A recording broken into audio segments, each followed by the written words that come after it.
Hello and welcome. You're watching To The Point.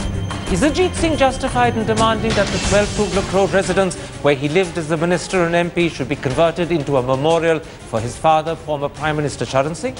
Or is this just a ploy to grab a Lachin's bungalow for himself? As this issue becomes a divisive controversy, it's the subject of our discussion in part 2. But first, Scotland has decided it wants to stay British. Although the margin of the no victory is greater than most people anticipated, will the United Kingdom remain the same country? Or is it now a divided kingdom? And is extensive and far-reaching change the future for the British Isles? That's our first discussion tonight. And now joining me to talk about the outcome of the independence referendum in the UK are 4 of the country's resident journalists in India.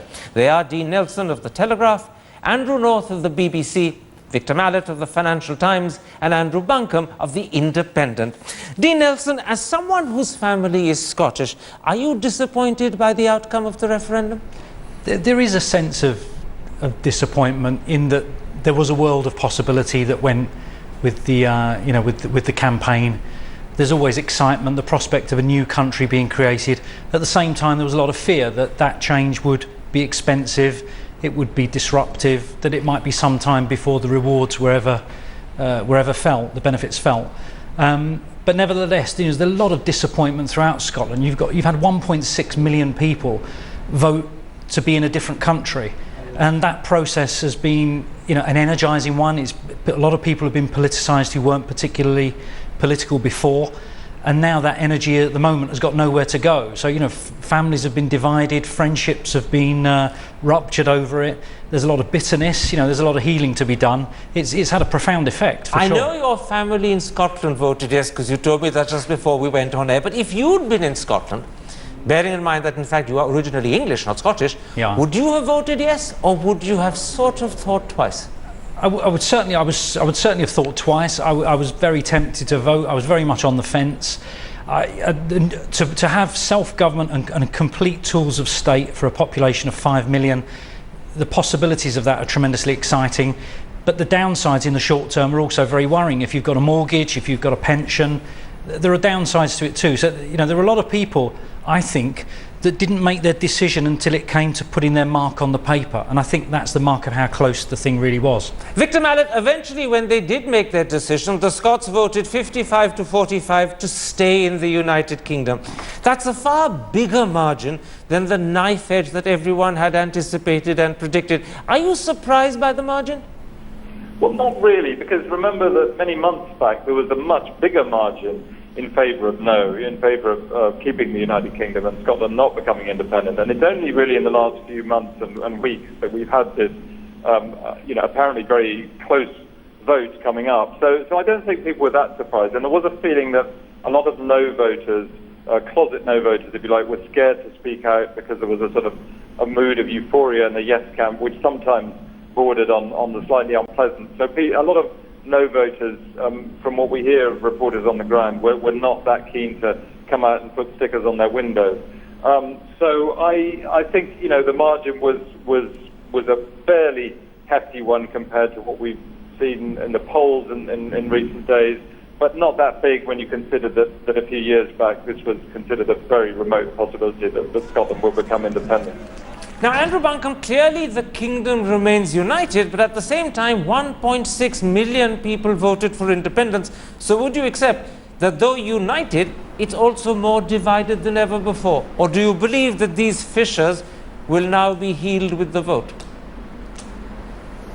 Well, I think it depends what happens next. I mean, there are some people in the No campaign Cameron and others, who claim this is it for a generation and that the matter has been settled. Is that the case? I don't know. It might be that the Yes campaign is so heartened by this that they work even harder. As you say, a vast number of people clearly felt very passionately about having an independent nation, that this might be the start of something for them. It might not be the end of it, so hard to say. What about Scotland, Andrew North? It was 45% in favour of independence, 55% in favour of staying united. Is Scotland a divided society today? Or is that an unfair interpretation? It certainly looks divided from this distance, but I think, as Andy Buncombe was saying there, it really is about what happens next. It's about the government now in London reacting to this and realising that it has a very sizable number of people in Scotland who do not want to be part of the United Kingdom. And they are promising now more powers. David Cameron says that we're listening to you. But clearly, there's a lot of people who are going to be very unhappy. I think the thing that, though, is going to be interesting on an international stage, though, is that, the messages this sends out across the rest of the world. Because, here, the people of Scotland were given a chance to vote for their independence. Many people, of course, have been watching very closely, also even here in India, particularly in Indian administered Kashmir. They were given their chance to vote to go to divorce, and they chose not to. So in some ways, all sides win here. It was a victory for democracy, a victory for the UK, but also to some extent a victory for the Scottish people. And I perhaps should also add a victory for the bookies, because they're really the only ones who actually predicted this. I'll come, Dean, in a moment's time to the consequences that will automatically follow from the nature of the outcome of the referendum. But first, I want to concentrate a little bit on perhaps why the vote went the way it did. To what extent did fear of an uncertain future, the sort of things you alluded to, fears that were exacerbated by the statements made by bankers, by retail traders, by mobile phone companies, actually determine how the Scots voted, rather than a commitment either to the principle of independence or the principle of unity? I think it played a massive, massive part in it. I just wanted to come back to when we talk about the 10% gap, we're talking about the yes vote being 190,000 people short of Scotland being independent. That's less than the size of Panipat's population in Haryana. It's tiny. What you mean is if 190 had voted differently, yes would have won? It would have been yes, although the gap overall was 400,000. So it's a tiny, tiny gap. And when it came to it, in the last, we had that opinion poll a week or so ago where the yes campaign got its first majority. Panic set in. The Westminster establishment and the Labour establishment, more importantly, Gordon Brown and so on, sent in the heavyweights, and they shored up their traditional constituencies. The poor working class in Scotland that are living closer to the edge were made to feel more afraid of what might happen if they lost their jobs. The financial institutions in Edinburgh, the banks. A friend of one of my son's friends put out a message on Facebook a few days ago pleading with all of his friends to vote no, because if you don't, my dad might lose his job. Now, those kind of fears they weren't academic, they were real. And when it came to putting your mark on the paper, I think a lot of people were thinking, how much do I really want this? How much am I prepared to gamble? And I think at that moment, for a lot of people, their jobs and their fears won out over their hopes. But nevertheless, 190,000 short is nothing. It's very, very close. Victor Mallet, beyond the question of to what extent fear motivated people and decided how they vote, something else that's very interesting is that I noticed several staunch Scottish nationalist communities and constituencies voted no, whilst many Labour strongholds voted yes. And that's the exact opposite of what one would have expected. How would you account for that? Yeah, it was quite strange, that, wasn't it? The only way one can sort of come to a logical conclusion about that is to say maybe that people were fed up with the politicians who were shouting the loudest in the places where they live. But perhaps that's too cynical. I think one of the interesting things about this, and perhaps part of the good news, is that people in England realised how much. First of all, how much they actually liked Scotland being part of the United Kingdom, although they didn't get a vote. They were watching with a lot of anxiety. And secondly, what it might do is make people in Britain generally, including those in England, realise that being part of a larger organisation like the European Union is not quite as bad as some people might think. I think it sort of made people look at the economic consequences, the political consequences of trying to go it alone in a world where there are big nasty powers out there which threaten, in some cases, threaten our survival and certainly threaten our economic well-being. So I don't quite agree with Dean on the narrowness of that vote, because although it's only 400,000 or 200,000, depending on which way you look at it, that's a pretty chunky share of the voting population of Scotland, because Scotland isn't that popular to play. So it's not really fair to compare it to the population of Haryana. So, I think it was a solid but not a massive vote in favour of staying part of the UK. I can see that Dean actually wants to disagree with your disagreement with him, so very quickly go in and have a word. Just on the fear factor, one of the interesting things in the result is in those 4 areas of the 4 of the 32 areas in Scotland where yes won, there was a lower turnout than in the no in the no areas, and the Glasgow in particular. Yeah, and the margins were of their majority were quite low. They were pretty much all solid Labour heartland areas. Into those battles, Gordon Brown went, and not only Gordon Brown, the governor of Punjab was drafted in, Mohammed Sarwar, to target the Asian Muslim vote in Glasgow. It was that tight. In fact, I'll come to Gordon Brown's role and the fact that many believe that he's one of the heroes of the outcome in a moment's time. But first, Andrew Buncombe, let's look to the future. Prime Minister Cameron, in that speech that he made literally an hour after the outcome was known, has announced extensive devolution, including in terms of taxation and welfare spending. So do you expect to see deep and wide changes, or do you share Simon Jenkins' skepticism, voiced almost simultaneously on the BBC, that within 6 months, the 3 major parties in the United Kingdom will forget the promises they made Scotland and it'll be back to business as usual? Well, of course, David Cameron really could not afford to lose this vote, could he? His career hung on it. So we saw in the final days the massive operation of the establishment to try and to make sure it was no, the leaked comments of the Bank of England, pressure of the media, the corporations, various banking systems, everything was thrown at it. Cameron now has his victory. He felt he was going to have to give away on devolution, but of course there was a lot of backbench opposition to that.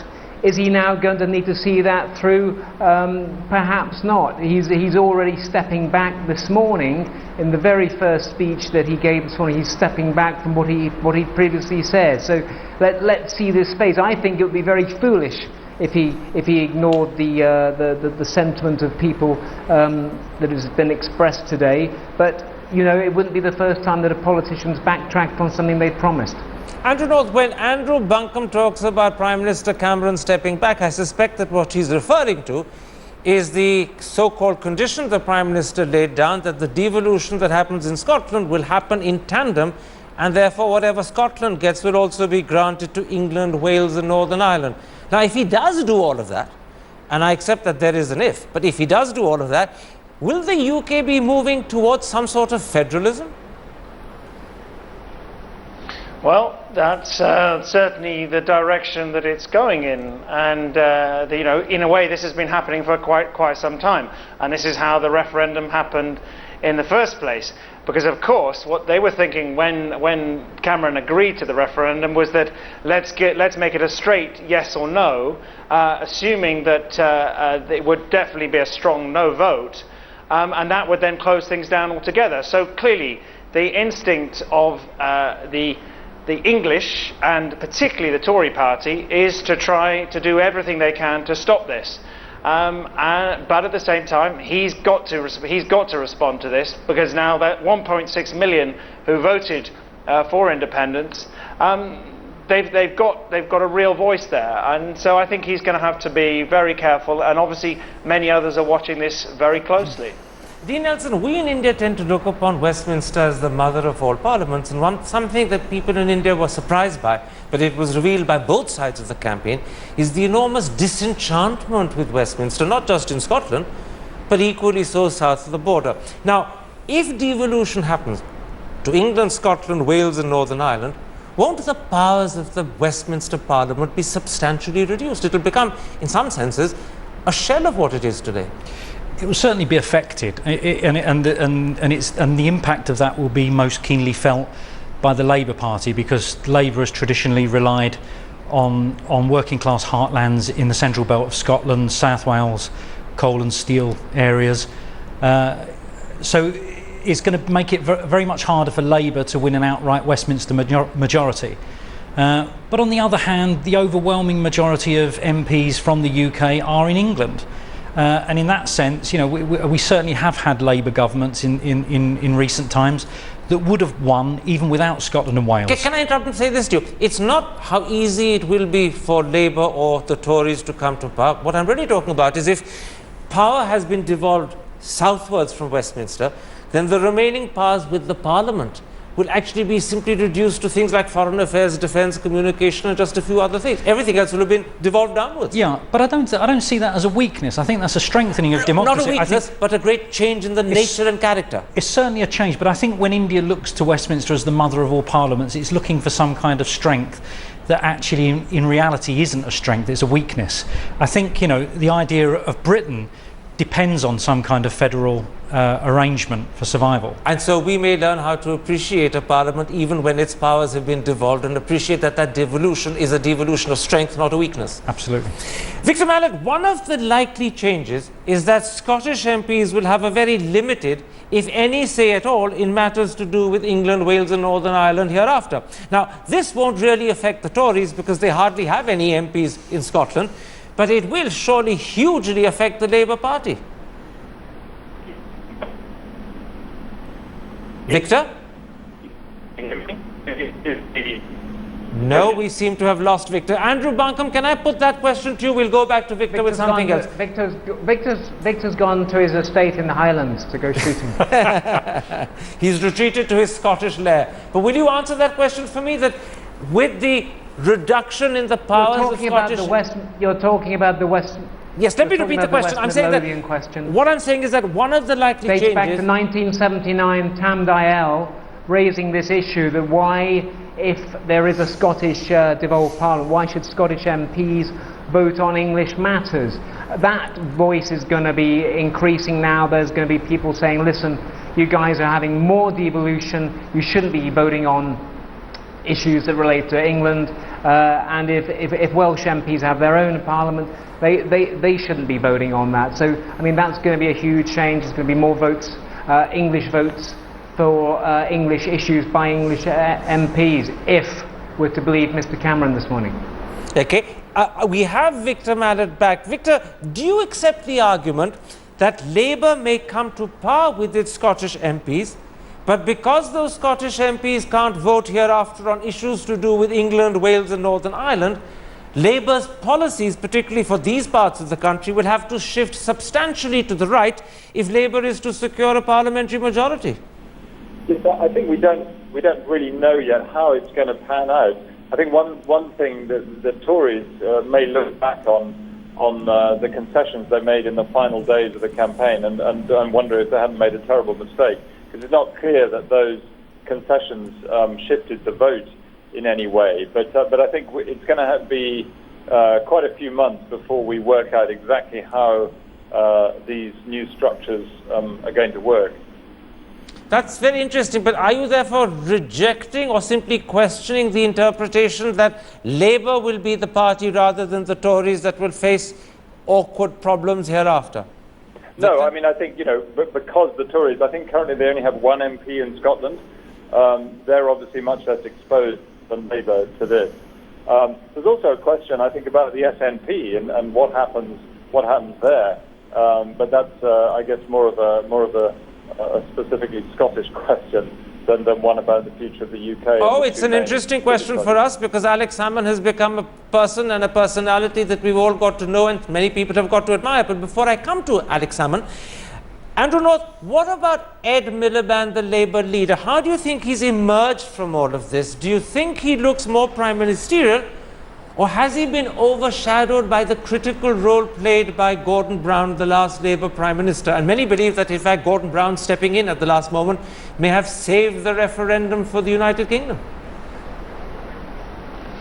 That's certainly how it's being portrayed, and and he was, I think, overshadowed on both sides. I mean, of course, you had Alistair Darling, another kind of a big Labour figure leading the campaign, who was heavily criticised for a long time for being pretty lacklustre. Then Miliband comes in, tries and give it a bit more momentum, but it's only in the end Gordon Brown who can do it. So yeah, it hasn't helped. It hasn't helped Miliband at all. And I think still the general view is that he's a long way from being any kind of prime ministerial contender. What about the question that Gordon Brown was a fairly reviled prime minister, particularly after he left office? Has this resurrected the man's public image? To some extent, but in the end, this was a man and the No campaign in general. They were fighting for a negative, and that's not really something that is going to help you in the long run. I mean, Gordon Brown comes with, in the eyes of British people, with a lot of baggage. Yes, he's going to get a short-term boost. Is it going to really change him? I doubt it in the long term. Dean, you wanted to come in. Well, earlier point, but on that point, I think the thing about Gordon Brown, there are very few Labour big beasts who could come into Scotland and turn around the working class vote in the Central Belt. Gordon Brown can speak to people as a Scot who understands the Scottish national question more than any other Labour politician. Ed Miliband, a London Hampstead socialist, he wouldn't be able to speak to people's hearts in the way that Gordon Brown could. But I think there is no doubt that Gordon Brown hasn't changed his future, but he's certainly rewritten his political obituary. He's the man who saved the Union. In other words, Gordon Brown will be remembered differently hereafter, because what will determine the way he's remembered is the saving of the Union. People have got short memories. They'll remember the referendum more than what he did in government, I think. But in comparison to Gordon Brown, the last Labour Prime Minister, does Ed Miliband today look a little bit more inadequate? I kind of disagree a bit with Andrew on that, in that I think it wasn't really a question for him. I mean, I don't think David Cameron played a particularly big part in the referendum campaign either.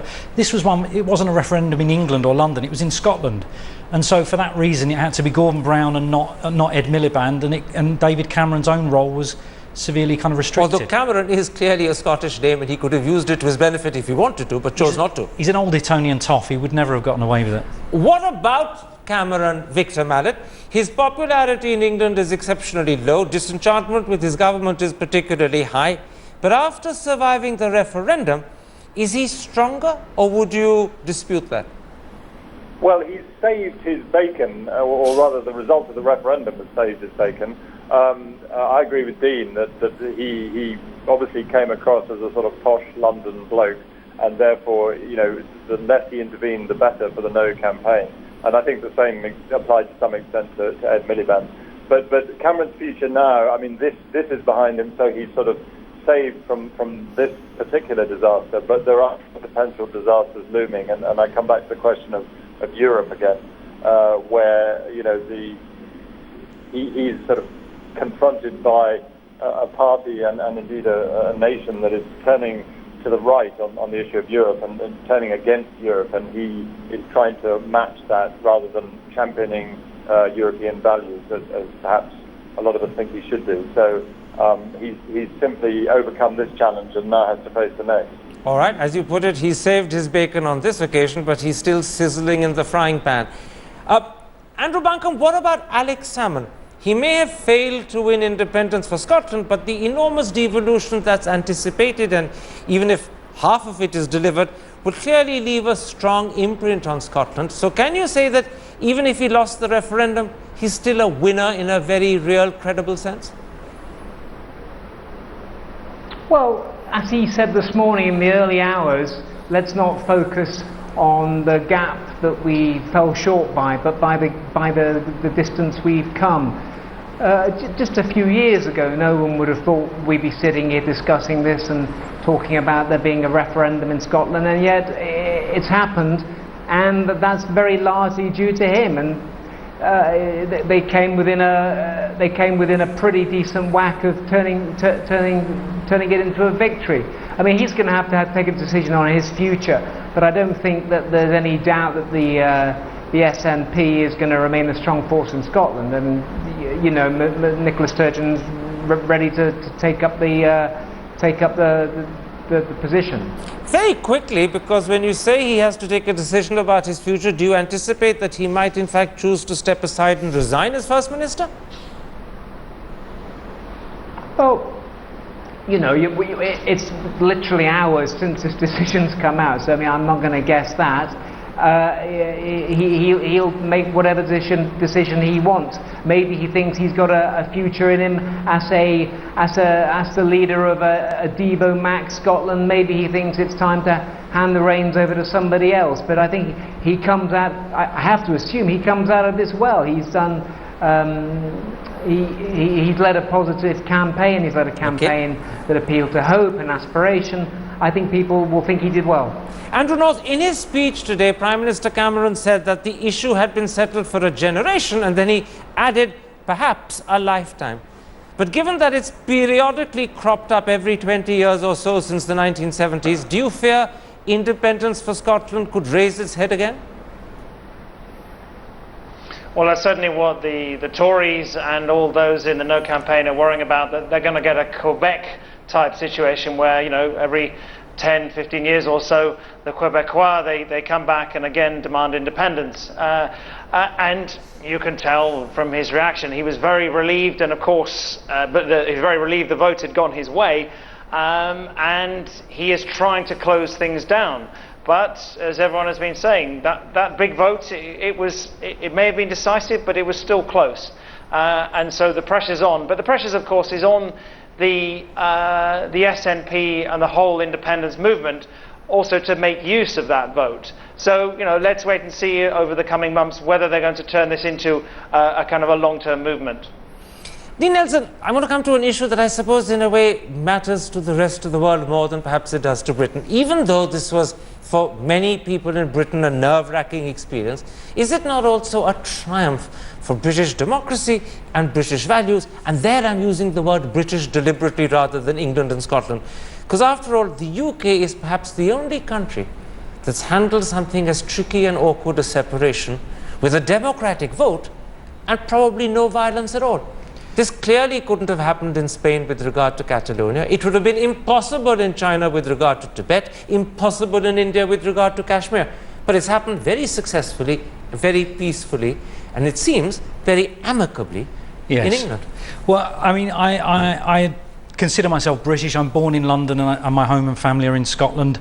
I feel this is one of the things that I feel very, very proud of out of this whole referendum process, was that, you know, where else in the world is there a place where a substantial minority of people want to break away and don't want to be part of your country, 1.6 million, and the matter is settled with a vote? No one has been hurt, no one has been killed.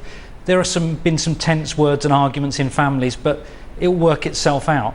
That I think is a lesson for there are lessons for it in the world, that some of the most brutal and intractable disputes that we have might actually be solvable by voting. Revolutionary idea. Victor Mallet, the world looks upon Britain as the mother of democracies. I used that phrase myself a moment ago. But is there now another lesson Britain has taught the world? That awkward, difficult, sensitive, emotional issues can be handled perfectly rationally, peacefully and democratically, provided you're prepared to listen, to vote, and to grant that at the end of the day, the majority will carry the day. Is that another lesson Britain has taught the world? I think the answer is yes, provided you trust the voting system. And once, once the electorate has absolute faith in the democratic process, the electoral process, the answer is yes. I would just disagree with one thing.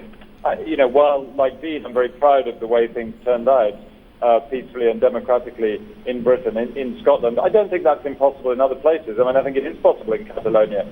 It happens that the central government doesn't want to give the Catalans a vote for all kinds of perfectly justifiable reasons. But if they did, I don't see why there shouldn't be a peaceful vote and vigorous campaigning on either side. But it needn't end in death and disaster in a country like Spain. Let me ask you, Andrew Buncombe, a naughty question, and I'll flip it around when I do it. Everyone says they're very proud to be British today because a very successful open free referendum has kept the kingdom united. Suppose the referendum had split the kingdom straight down the middle. Would it still have been a matter of pride? Absolutely. Oh yeah, I think so. I think if the people of Scotland have voted to be independent, I'd have certainly said, great, good for you, all power to you. I'm from the southwest of England. I didn't feel particularly passionately about this either way. I'm guessing if I had lived in Scotland and had a vote, I'd have probably voted yes, but I didn't, so I don't. So I think either way, people will say, look, a difficult decision with people's aspirations. How else do you deal with it? You go to the votes and you have a referendum, you have a poll, and whatever the outcome, you accept it. I think if today Scotland was now independent, I think we'd also still be feeling proud that it was done in a democratic way. There'd be some people who'd be disappointed, but in the actual terms of the process, I'd say, well, look, you know, that's a great way to settle things. Andrew North, I asked the other Andrew a mischievous question. Let me end by asking you what may be an impossible question. The Queen's kingdom remains united. Do you think she's breathing a huge sigh of relief in Balmoral, Scotland? Or do you think she was actually itching to be Queen of Scots instead? From what I hear, we're still waiting to hear the Queen's reaction, but I think given that she's got one of her most favoured places for holiday up in Scotland, I'm sure she wanted to keep it this way. But I think, I mean, just to add to what you've been saying as well, I think things are generally never as bad or never as good as everyone thinks. So if it had gone towards the yes, if it had been independence, I think probably things would have worked out. There'd have been a lot of kind of anguish. It would have been very complicated, but I'm sure it would also have worked out pretty well. So I would actually been proud. I was proud to be British either way. All right, and you have every right to be. My thanks to all four of my guests for joining me, and my apologies that ode to Victor Madet simply didn't work.